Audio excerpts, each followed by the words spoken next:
Price Lord. ஆண்டவருடைய நாமம் மகிமைப்படுவதாக. இந்த நாளிலும் கூட ஆண்டவருடைய வார்த்தையை நாம் தியானிக்க போகிறோம்.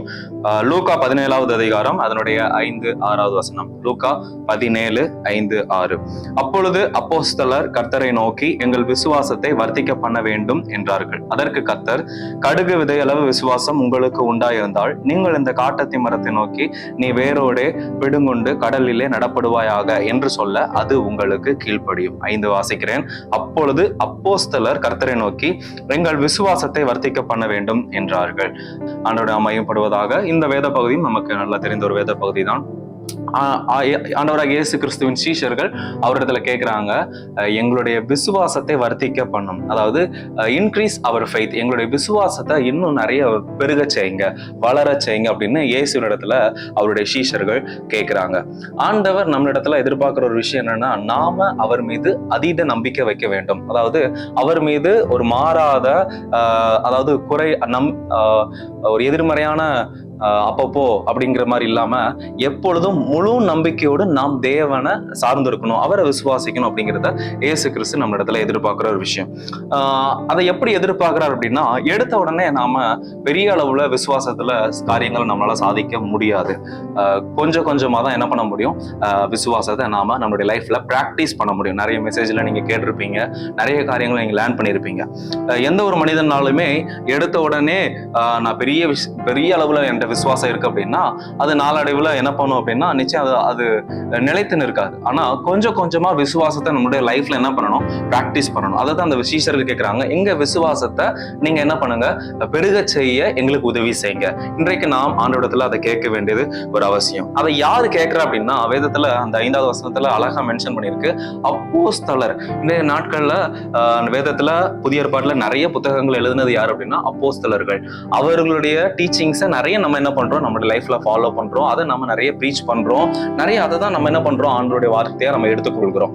இப்போ அந்த அப்போஸ்தலர்களே சொல்றாங்க என்னன்னா, எங்களுடைய விசுவாசத்தை வர்த்திக்க பண்ணும். அப்போ மனிதர்களா இருக்கிற பேர்பட்ட எந்த ஒரு மனிதனா இருந்தாலும் அவனுக்குள்ள விசுவாச குறைவு என்பது இருக்கதான் செய்யும். இதை பார்த்து கொண்டு இருக்கிற நீங்க கூட ஆண்டவர் மேல எனக்கு விசுவாசமே வரமாட்டேங்குது அப்படின்னு சொல்லி நீங்க வேதனைப்பட்டு இருக்கலாம். நான் உங்களுக்கு சொல்றேன், இது இயல்புதான். ஆனா இந்த நிலைமையில நாம இருந்துடாதபடிக்கு அடுத்த நிலைமைக்கு நாம கடந்து செல்ல வேண்டும். அதைத்தான் இவங்க கேட்டிருக்கிறாங்க, எங்களுடைய விசுவாசத்தை வர்த்திக்க செய்யும். எடுத்த உடனே பெரிய பெரிய காரியங்கள் இல்லாம சின்ன சின்ன விஷயங்களை நாம என்ன பண்ணணும், பிராக்டிஸ் பண்ணணும். உதாரணமாக இப்போ உங்களுக்கு ஒரு கடன் தேவை அப்படின்னா நீங்க என்ன பண்ணுவீங்க, உடனே நம்ம என்ன பண்ணுவோம், யார்கிட்ட கேட்டா இந்த பணம் கிடைக்குமோ அவங்ககிட்ட கேட்டு உடனே இந்த விஷயத்தை என்ன பண்ணுவோம், டீல் பண்ணி அந்த விஷயத்தை என்ன பண்ணுவோம், முடிப்போம். இப்போ ஒரு ஸ்கூல் ஃபீஸ் கட்டணுமா, இல்ல ஒரு இடத்துக்கு போய் ஒரு திங்ஸ் வாங்கணுமா, இல்ல ஒரு ஏதாட்டும் ஒரு விஷயமா, அதுக்கு என்ன பண்றோம் அப்படின்னா உடனே இன்னொருத்தர் தெரிஞ்ச ஒரு இடத்துலயோ இல்ல நம்ம கூட பிறந்தவங்க இடத்துலயோ இல்ல வட்டிக்கோ கடனோ ஏதோ வாங்கி என்ன பண்றோம், உடனே அந்த விஷயத்த செஞ்சு முடிச்சிடுறோம்.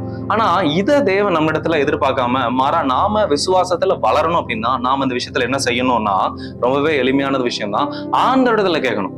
முதல்ல அந்த கடன் கேட்டு யாரெல்லாம் கொடுக்குறாங்களோ அவங்களுடைய கான்டாக்டை கொஞ்சம் ஸ்டாப் பண்ணிட்டு, ஆண்டவரே இந்த விஷயத்துல எனக்கு இந்த இவ்வளவு பணம் தேவைப்படுதுப்பா, நீங்க என் தேவையை சந்திங்க அப்படின்னு நாம கொஞ்சம் வெயிட் பண்ணும் பொழுது நிச்சயம் ஆண்டவர் அதுல ஒர்க் பண்ணதான் செய்வாரு.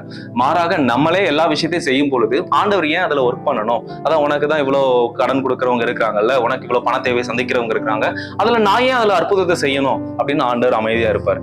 மாறாக நாம நம்மளுடைய விசுவாசத்தை வளர செய்யணும், ஆண்டவரத்துல கேட்கிறோம், அதை நம்மளுடைய லைஃப்ல பிராக்டிஸ் பண்ணணும். we have to wait. நாம கொஞ்ச நேரம் வெயிட் பண்ணி ஆண்டவரிடத்துல கேட்கும் பொழுது ஆண்டவர் அதுல கண்டிப்பா ஒரு அற்புதத்தை செய்வாரு. நாம கேட்கிறவர்களாக மட்டும் இல்லாம அதை நம்மளுடைய லைஃப்ல பிராக்டிஸ் பண்ணும் பொழுதுதான் அந்த விசுவாசம் வளரும். இது ஒரு சின்ன ஒரு ஸ்மால் இன்சிடென்ட் தான் சொல்லியிருக்கேன். இதே போல நம்மளுடைய விசுவாசத்தை வளர செய்வதற்கு பல காரணிகள் இருக்குதான் செய்யுது. இதெல்லாம் சேரும் பொழுதுதான் நாம் ஆண்டவர் மீது வைக்கிற நம்பிக்கை மாறாததாக அசையாத ஒரு இதாக இருக்கும். மாறாக நம்மளுடைய நீடெல்லாம் நம்மளே மீட்டப் பண்ணிக்கிறோம், இல்லைன்னா நம்மளே ஏதாவது செஞ்சுக்கிறோம், இதை உருட்டி செஞ்சிடறோம்னா ஆண்டவர் அதுல ஒர்க் பண்ணணுங்கிற அவசியமே இல்லை. ஆண்டவர் தெளிவா சொல்றாரு, சின்ன விசுவாசம் உனக்கு இருந்தா கூட போதும்.